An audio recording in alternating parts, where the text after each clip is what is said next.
The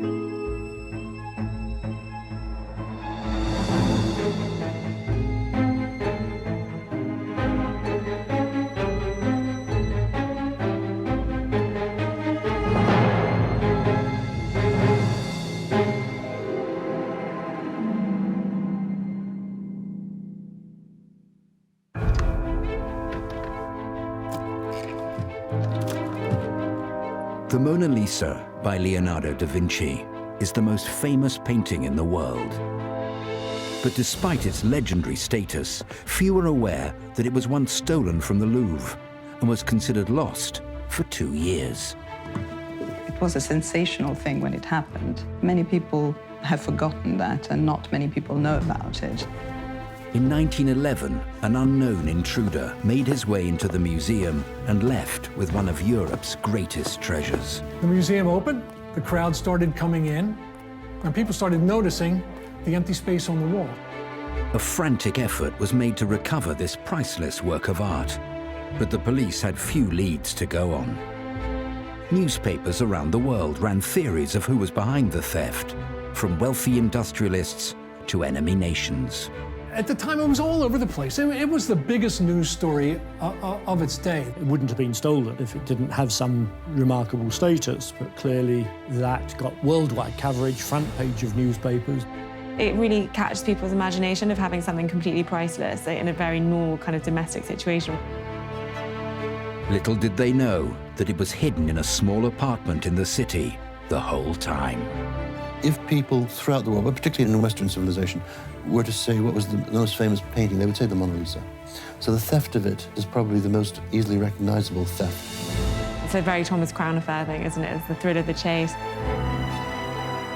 The story of how the Mona Lisa was eventually recovered is just one of the many mysteries surrounding the painting. And in fact, even though Leonardo da Vinci has an unsurpassed reputation, many of his works surprisingly went missing after he died and have had to survive similarly precarious journeys. The search continues to this day to find all of the lost works of the quintessential Renaissance man.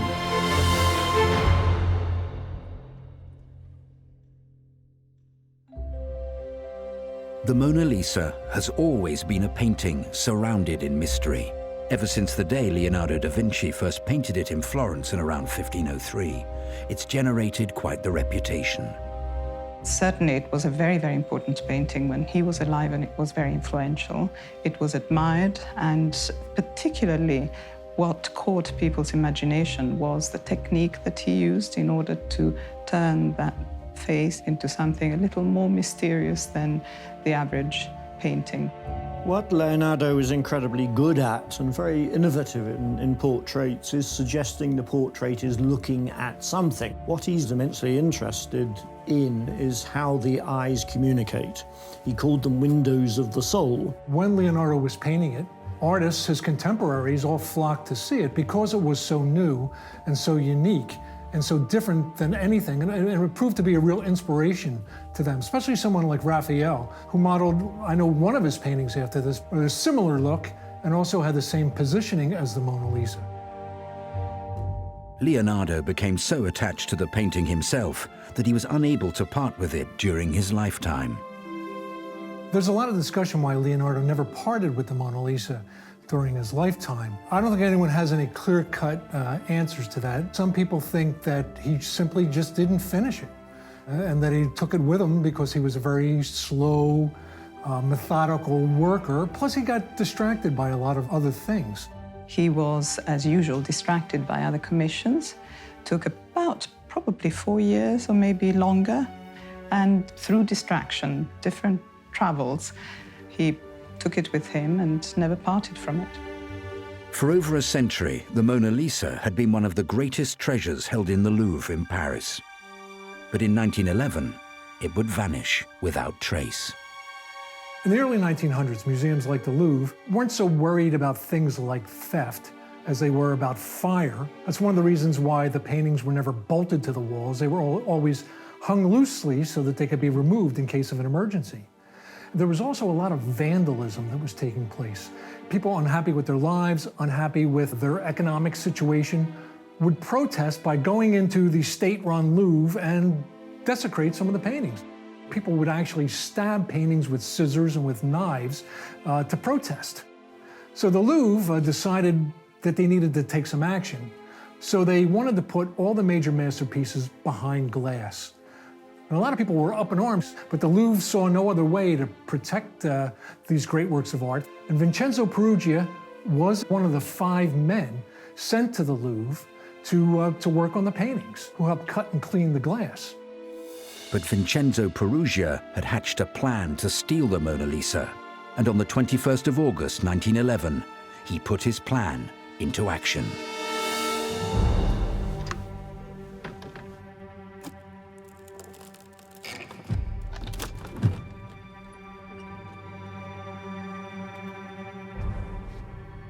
Vincenzo Perugia was not what you'd call a common criminal or one of these suave, sophisticated art thieves that you see in the films. He was an immigrant workman. He was born in a town called Dumenza, Italy, and he would emigrate every year to France, and specifically to Paris, to work.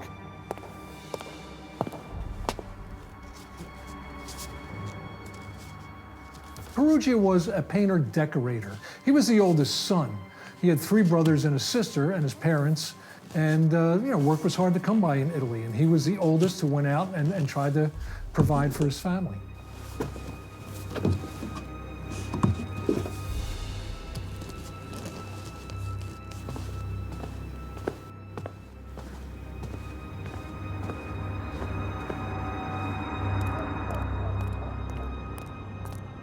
This was not the first time that the Mona Lisa had been taken out of the Louvre. None other than Napoleon Bonaparte had once had the painting moved from the Louvre into one of his bedrooms during his reign as emperor. And it was this connection with Napoleon that spurred Vincenzo Perugia to action. Vincenzo Perugia seemed to have thought Napoleon looted it, and he looted lots of things from Italy, and indeed the Leonardo manuscripts in the Institut de France, still in France, a Napoleonic loot. One day, Perugia was waiting to start the job, and he picked up a book that was lying around in the workroom, and he saw this great caravan of statues and paintings that were being brought to France by Napoleon's army. He came to think that all the Italian artwork in the Louvre had been stolen by Napoleon. He was thinking not that Francis I had bought this years ago and actually had a reasonable claim to it, but that it was stolen property, and he seems to have believed that. Perugia really thought that it was Napoleon who had taken the painting, as he had stolen many other paintings. So it was a patriotic act. He was returning the painting to its original country. He got the idea that he was going to take a painting back to Italy. And if he did, well, he'd be a hero. And maybe the government would give him some money. And it was his belief that he was going to do the Italian country a favor. Vincenzo Perugia had stolen the Mona Lisa on a Monday morning. But it was not until Tuesday that the museum realized it was missing. When word got out, it would cause a sensation around the world, but especially on the streets of Paris. With one of her greatest treasures now vanished, it was the talk of the town, and rumors spread like wildfire. On Tuesday, when the painting disappeared, and the police came, searched the Louvre, found the empty frame, they knew that something was wrong. The newspapers break the story of the Mona Lisa being stolen. And this news rocks Paris. In fact, it goes all around the world. This was when newspapers were probably at their peak. Literally millions of copies of every newspaper were printed every day, and this was front page news story.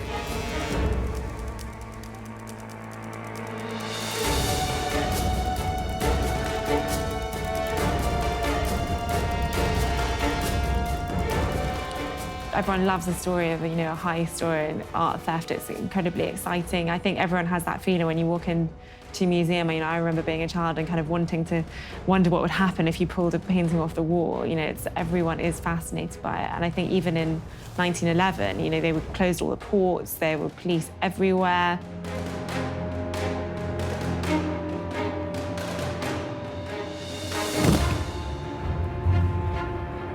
So in the grand discussion of who the suspects were, a lot of people pointed their fingers at wealthy Americans. Because at the time, Americans were very much on the hunt for European artwork.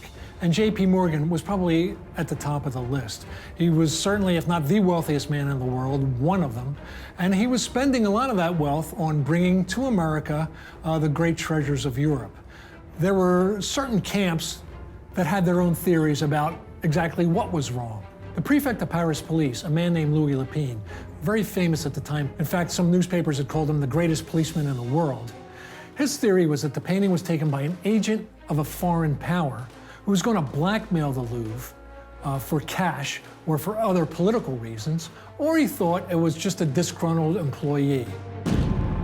With World War I just around the corner, it was no surprise that Germany was seen as a potential culprit for the crime. There were other conspiracy theories. Some people thought that the Germans, who were the enemies of the French, sent an agent in to steal France's greatest treasure in order to provoke war. Everybody was trying to come up with their own angle of where the painting was. But only one man in the world knew where the Mona Lisa was being held: Vincenzo Perugia. And while he kept the painting in his Paris apartment, all sorts of people were accused of the crime. The finger was even pointed at a young artist just making a name for himself in Paris, Pablo Picasso. He soon found himself in the firing line. Vincenzo Perugia had successfully pulled off the heist of the century, thanks to some weak security at the Louvre and a slice of good fortune. But Perugia had been misinformed about the Mona Lisa's history. His audacious plan may have been successful, but he was incorrect in his belief that Napoleon had once looted the painting. Its rightful home was not in Italy, but in the Louvre in Paris, where he had taken it from. Leonardo himself had spent the last 3 years of his life in the employment of King Francis I of France. Having started the Mona Lisa in around 1503, Leonardo was never fully satisfied with the painting, and 13 years later took it with him to the French royal court.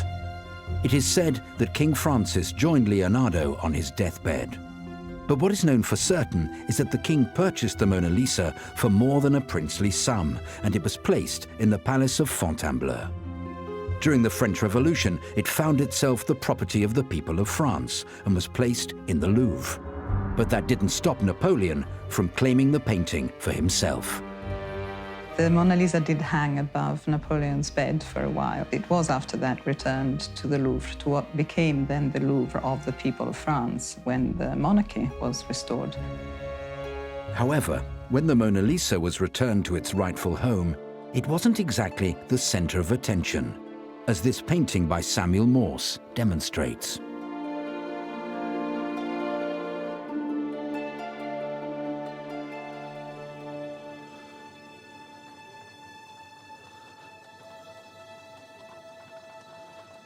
Vincenzo Perugia was stuck with a masterpiece in his apartment and no plans for what to do with it. While he tried to lay low, the rest of Paris remained captivated by the theft of one of the city's greatest treasures. This was a front-page news story, and it lasted not for hours or days or weeks, but months, and actually, ultimately 2.5 years. This was still in the paper with people looking for the Mona Lisa. It wouldn't have been stolen if it didn't have some remarkable status, but clearly that got worldwide coverage for the photographs of people queuing to see the gap. People queued up to look at the empty wall in the Louvre and look at the pegs that were up on the wall. So it became much more famous at the time. You know, even Kafka went to go and have a look at the wall. So it definitely was almost kind of a tourist attraction as the empty space of the Mona Lisa. And I'm sure that did, you know, up the profile. I mean, at the end of the day, it's Da Vinci. Then eventually, the Parisians, in their way, started making jokes. There was a series of funny postcards put out saying, where is the Mona Lisa today? And on one, she's in London playing the guitar in front of Big Ben. And another, she's shopping in downtown Paris. Her image started appearing on cookie boxes, tobacco tins. The Mona Lisa became a commodity because of the fame. And a lot of people say that it is the fame of the theft that made the Mona Lisa as well known as she is today. The police tried desperately to catch the culprit, and one of those accused of the crime was Pablo Picasso, who had recently made a name for himself in the art world. Both he and his close friend Guillaume Apollinaire fell under suspicion, especially since Apollinaire had once claimed that the Louvre should be burnt to the ground. Apollinaire's real name was Guillaume Kostrawicki. He was of Polish descent, but he lived in Paris. He made his name in Paris. He was very well known. Pablo Picasso was just starting to make a name for himself in the art world. He was an artist that had really embraced life in Paris, and that had been really formative in the beginnings of his fame, which he was obviously already getting there. You know, he had done Demoiselles, it had been an absolute outrage, but he was becoming a pretty famous guy by that point. Apollinaire and Picasso were accused of the theft of the Mona Lisa, partly because Picasso had been found in the possession of some statuettes, Iberian statuettes, that had been stolen from the Louvre. I didn't know he still had them. The finger was pointed because he did already own, in inverted commas, pieces of work which were taken from the Louvre, so it was an obvious implication of Picasso. Pablo, what are you doing? Your friend is a liar. The police wanted to know how Picasso had these stolen statues from the Louvre in his possession. Well, Picasso had bought them, but he didn't know that they were stolen. He is jealous. I never bought the statues. I've never seen the statues. He bought them from this man who sold them for just a few pounds. Now, the man happened to be an assistant of Apollinaire. We'll throw them in the river. Pablo, No one will know they were here. just calm down. This is your fault. You introduced us. They'll have me deported for this. Don't you see? Picasso used these two Iberian statues as models, as inspiration for one of his famous paintings at the time, Les Demoiselles d'Avignon. So Picasso had used this as inspiration. In fact, he still had these statues in a closet in his apartment. So when the news broke, Picasso started to be a little worried about this. This is ridiculous. Just give me a moment.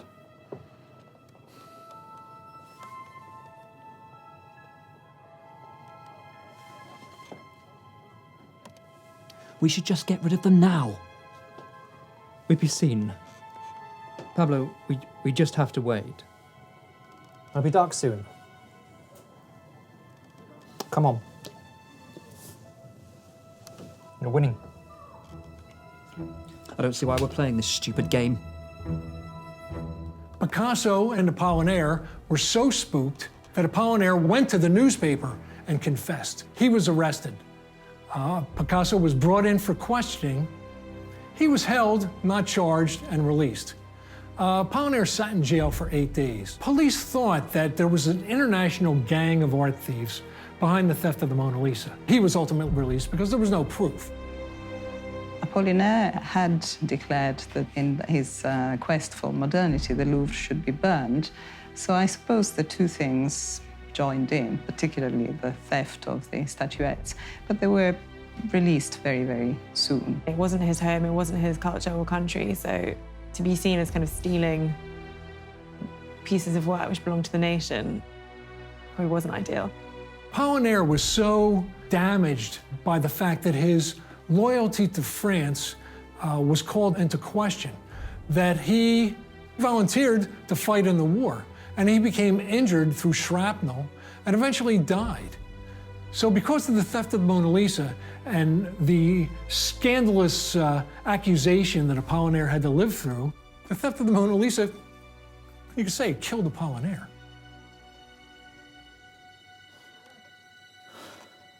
While Picasso and Apollinaire fell under suspicion, the real culprit, Vincenzo Perugia, had become restless and made an attempt to sell the painting on.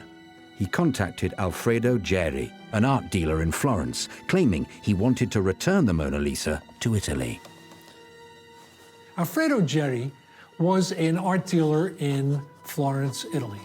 He was a well-known dealer at the time, owning an art auction house. He had placed ads in a lot of newspapers saying he was looking for antiques to buy.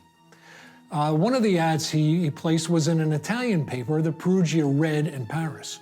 He wrote him a letter.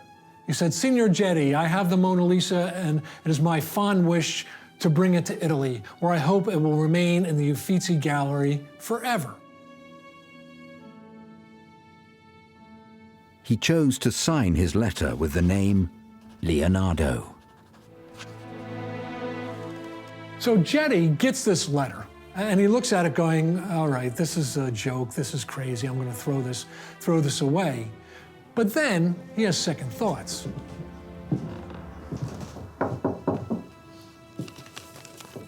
Came this morning. So what Gedi does is go see Giovanni Poggi. Poggi is the director of the Uffizi Gallery, Florence's biggest museum. If Perugia wants to return the Mona Lisa to the Uffizi, he's got to have the permission of Poggi. Another copy, I would imagine.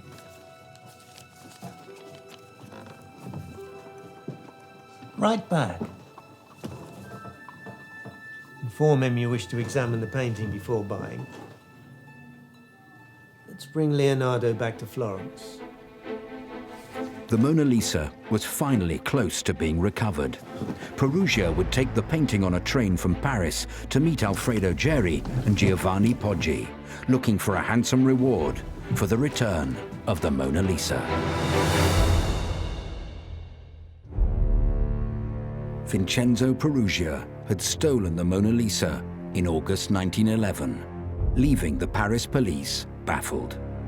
He had kept the painting hidden in his apartment for 2 years, unsure of his next move. During this time, accusations were thrown around the city and people began to lose hope of a recovery.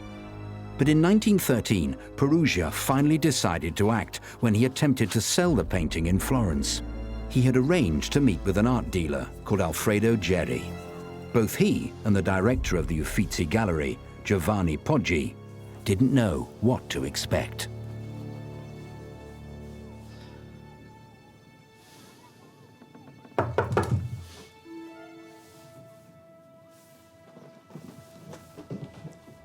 Come in. Signor Geri? Leonardo? Yes. You have the object? She's safe. Don't worry. Can we see it? They all walk over to the hotel. They climb the stairs to Perugia's room. They're both looking at each other, Geri and Poggi, going, what have we gotten into? You know, this guy's staying in this flea bag hotel. He doesn't look like anybody who could pull off this crime. But we're here. They go into the room, and he opens the trunk. He starts taking all this junk out of the trunk. His mandolin, old shoes, his paintbrushes, old clothes. He removes the false bottom, and under there is an object wrapped in red cloth. That. Poggi's thinking, this is the real painting. So he calmly tells Perugia, well, I've got to do more tests on this. You know, I've got to inspect this a little closer at the Uffizi. Can we take it back to the museum? And Perugia says yes. So they go back to the Uffizi, and Poggi brings out some big photographs that he has of the Mona Lisa. I simply did what any patriotic Italian would have done. I brought her home. You do expect to be paid, though, I assume. If the government were to reward my duty with some small gift, it would be wrong of me to refuse. I want 500,000 lira. It's a 400-year-old painting at this time, and the varnish on the painting has been cracked over the years. Sure, you can forge the Mona Lisa, but there's no way you're going to replicate each one of those thousands and thousands of cracks. If it's real. It's real. There are marks on this no forger could know.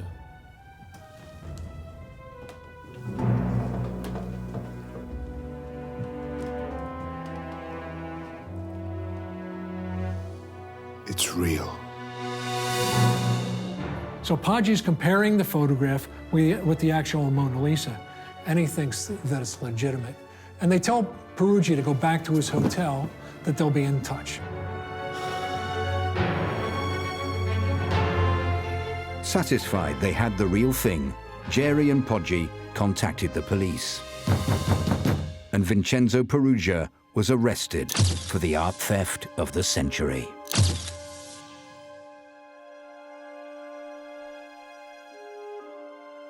The news of the recovery of the Mona Lisa breaks worldwide. The news of its recovery is even bigger than the news of its theft.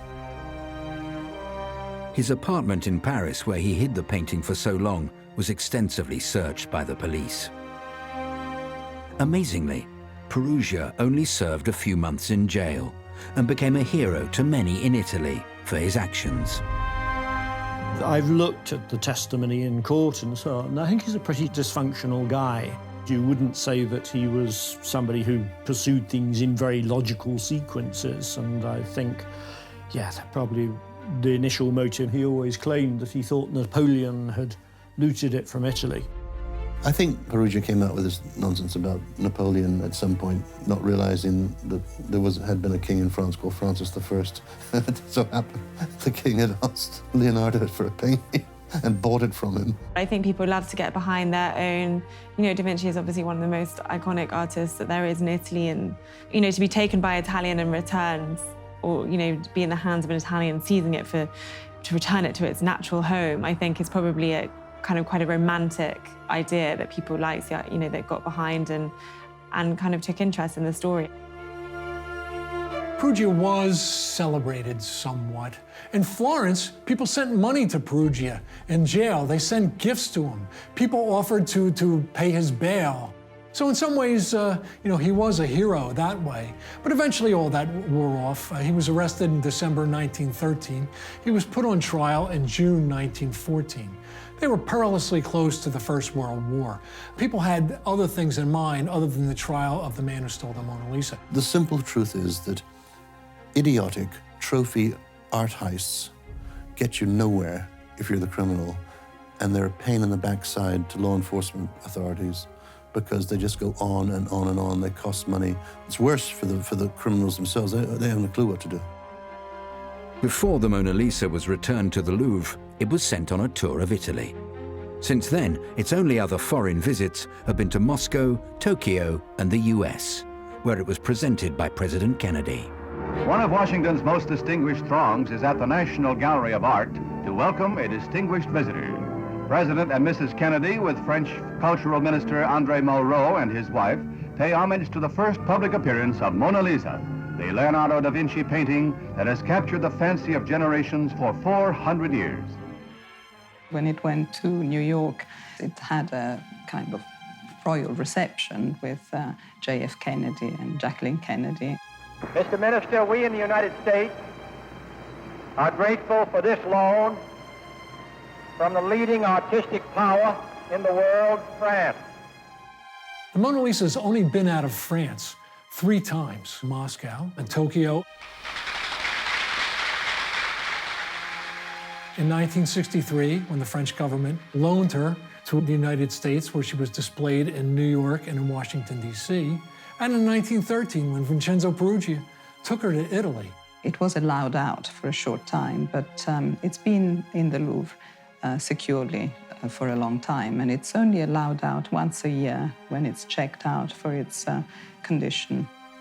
And rest assured, security now is a lot tighter than it was back in 1911. She hasn't been out that much, and one of those times was by the man who stole her. You can't justify it.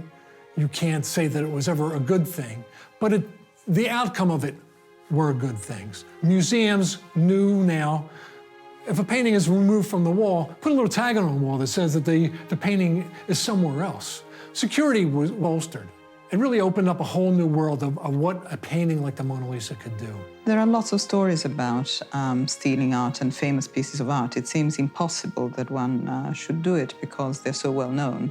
Another painting by Leonardo that was stolen, the Madonna of the Yarnwinder, that was stolen from the Duke of Buccleuch's collection in Scotland. The Madonna of the Yarnwinder was taken in a daring heist in 2003. The painting was hanging in Drumlanrig Castle when a gang of 4 men took it at knife point in broad daylight.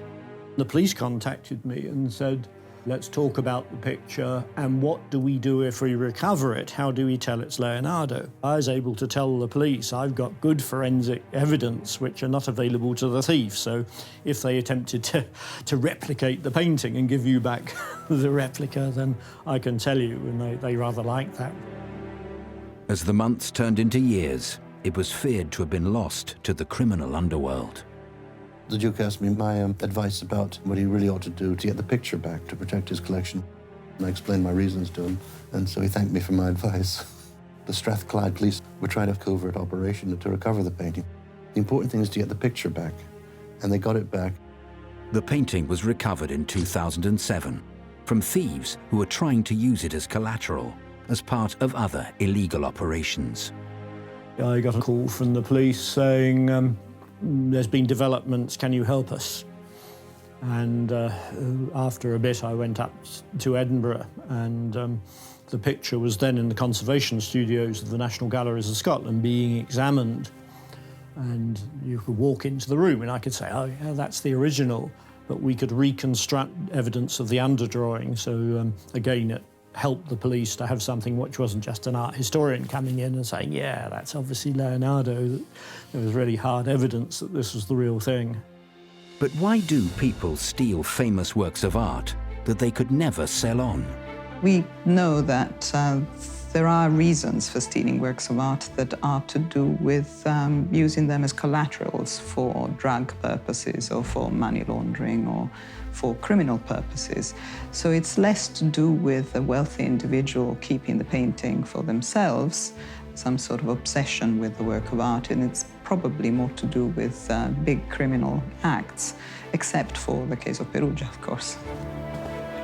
The story of Vincenzo Perugia's theft is only one of the mysterious events surrounding the Mona Lisa and all of Leonardo's works. It's been a battle to try and hunt down the very few paintings he worked on in his life, many of which went missing over the centuries. In fact, in just the last few years, 2 previously unknown works were unveiled that many claim are by Leonardo's hand. The Mona Lisa was lost for a period of 2 years before it was gratefully recovered in 1913. But many other of Leonardo's paintings have gone missing for a lot longer than that. In fact, in just the last few years, 2 previously unknown works were unveiled. Based at Oxford University, Professor Martin Kemp, the leading international authority on the Renaissance genius, led the team that authenticated the first work of art by Leonardo to appear for over a century. La Bella Principessa. I get sent new Leonardos more regularly than I care to confess, and most of them are pretty absurd. You get some things which are promising, you think, well, that's school of Leonardo or maybe by a pupil. This came through as a quite decent quality digital file, and I thought it's almost too good to be true. It's very pretty, very beautifully executed, but you always say don't believe it. You go in, or you should go in, with an enormous amount of skepticism. With Leonardo, it's very difficult because he tackled almost every project as a one-off. It seems every painting, every project he did, he thought it through, if not from the ground upwards. He certainly thought about new ways of doing it, new media, and so on. There was an added layer of intrigue with this drawing, as it was on vellum, a medium that is not part of any other known work by Leonardo. The fact it was on vellum cuts both ways. We know that Leonardo is very experimental in his media, and it's very difficult to say he did not use vellum. But equally, the fact, if you were doing something which you were pretending to be Leonardo, a deliberate deception, you wouldn't choose that medium, which makes life difficult for you. But I did know that Leonardo discussed working on vellum, so it wasn't a total surprise.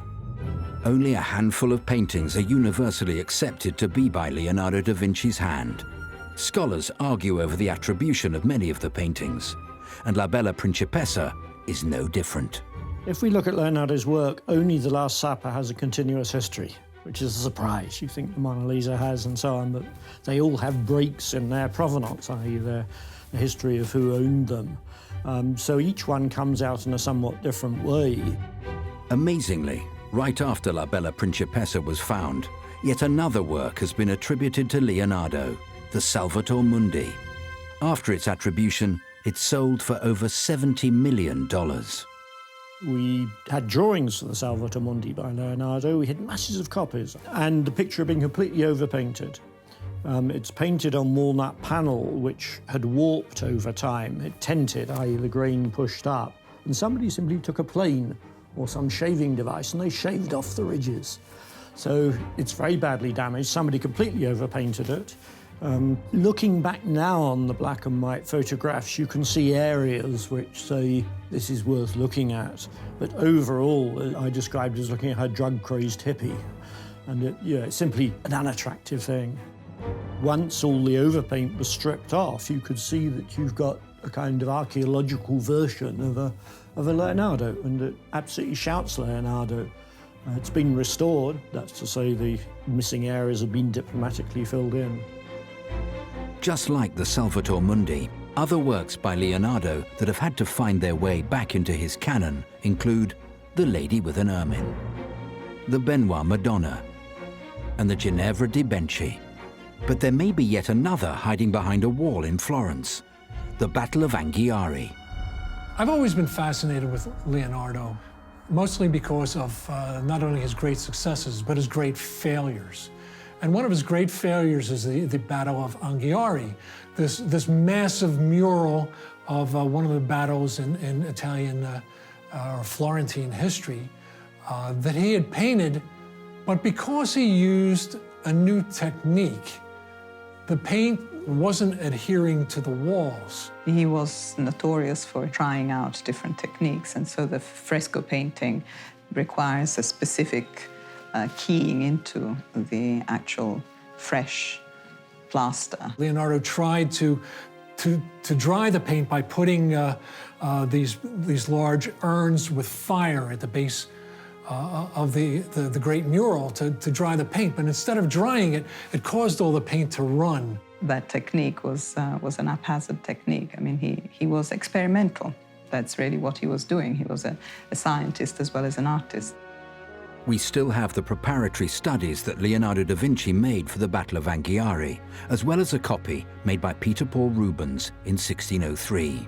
But the original remains elusive.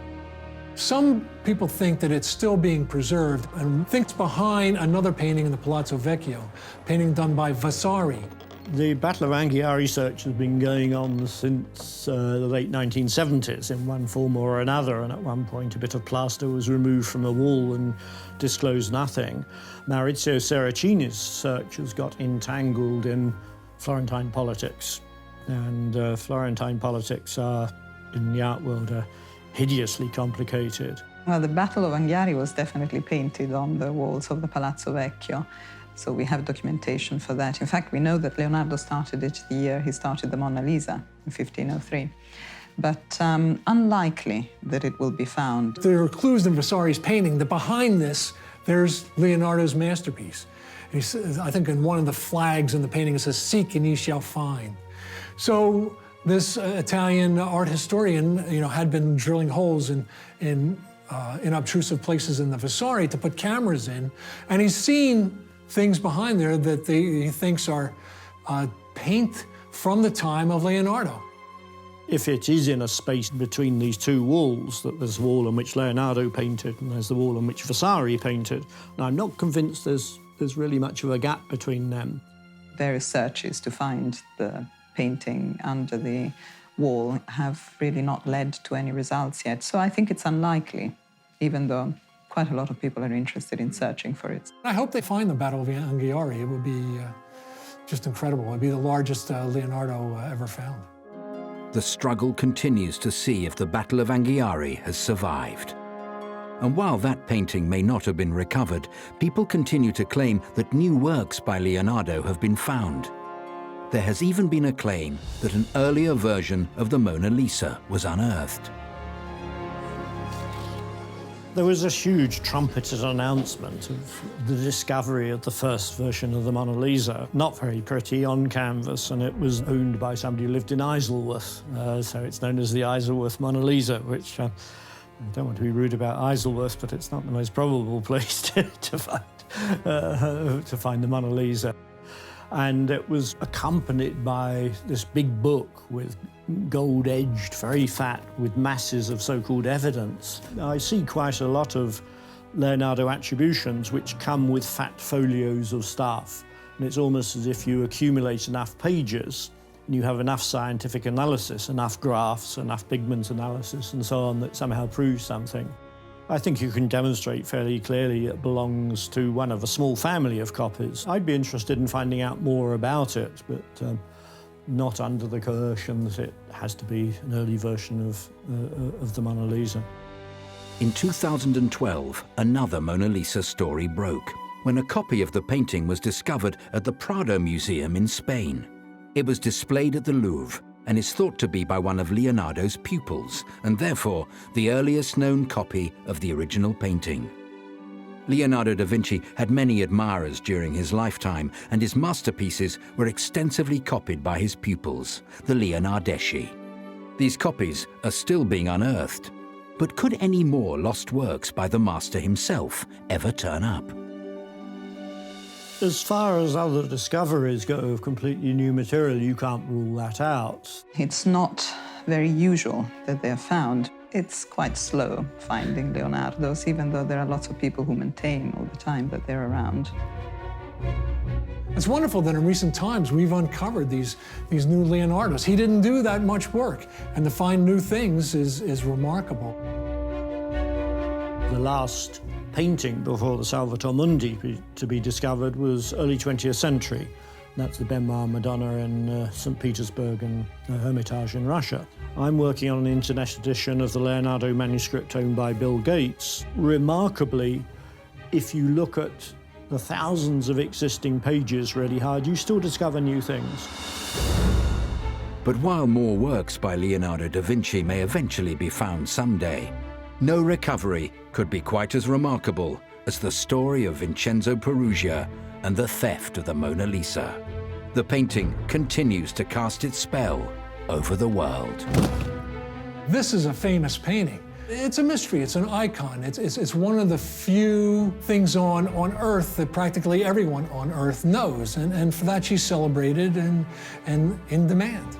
I think there probably is something in that it's incredibly enigmatic. You know, there is that smile and there is something quite almost entertaining about stealing that painting, because that's part of the interest in it, is the mystery.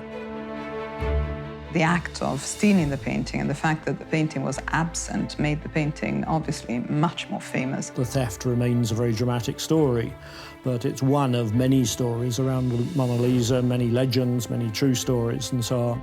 She's still in the news. You know, every couple of weeks, they're digging up the body of the person they think is the Mona Lisa. There's another theory. There was just something that says the copy of the Mona Lisa that's in the Prado was done at the same time, and if you put them together, it's a 3D image. This is 500 years later after she's been painted, and she's still getting press.